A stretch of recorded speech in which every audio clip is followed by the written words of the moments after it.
Joker हमेशा की तरह अपने शो के लिए निकल पड़ा, लेकिन जब वह गंतव्य पर पहुंचा तो वहां मौजूद बच्चे उसे देखकर डर के मारे भाग गए। शुरू में उसने ज्यादा ध्यान नहीं दिया, पर जब वह एक दुकान में कुछ खरीदने गया तो दुकान के मालिक ने भी उसे बाहर निकाल दिया। दुकान के दरवाजे पर एक पोस्टर चिपका था जिसमें लिखा था, जोकरों का प्रवेश वर्जित है।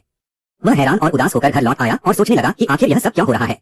जब उसने टीवी ऑन किया तब जाकर उसे सच्चाई का पता चला। हाल ही में एक जोकर वेशधारी अपराधी लोगों पर हमले कर रहा था और फ्रॉबल नाम का अधिकारी उसे पकड़ने के लिए जगह जगह तलाश कर रहा था। इसी वजह से लोग अब जोकरों से डरने और नफरत करने लगे थे। इस नकारात्मक छवि के कारण सर्कस वालों ने भी उसे तुरंत निकाल दिया।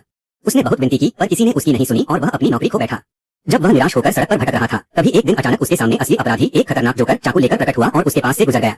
उसी समय एक लड़की ने कुछ राहगीरों को बुलाकर उस खतरनाक जोकर को पकड़ने के लिए कहा, लेकिन उन्होंने गलती से मासूम जोकर को ही अपराधी का साथी समझ लिया। बिना कुछ पूछे उन्होंने जोकर पर हमला कर दिया, उसे पीटा गया। सौभाग्य से कुछ लोगों ने आकर स्थिति को संभाल लिया। शाम को जोकर बहुत उदास हो गया। उसने पहले कभी इतना अपमान और दर्द महसूस नहीं किया था। नहाते समय वह जोर जोर से रोने लगा। अगली सुबह उसने फैसला किया कि वह अपनी माँ से मिलने घर लौटेगा। रास्ते में उसकी फिर से मुलाकात उन लोगों से हो गई जिन्होंने उसे पीटा था। वह उन्हें यह समझाने की कोशिश करता है कि सब एक गलतफहमी थी। तभी नहाने के बाद पीछे हटते समय वह एक केले के छिलके पर फिसल गया। यह दृश्य इतना मजेदार था कि सब लोग हंसने लगे। जब जोकर ने देखा कि लोग अब उसे पसंद कर रहे हैं तो उसने उन्हें अपनी कला दिखानी शुरू की। माहौल हल्का और खुशनुमा हो गया।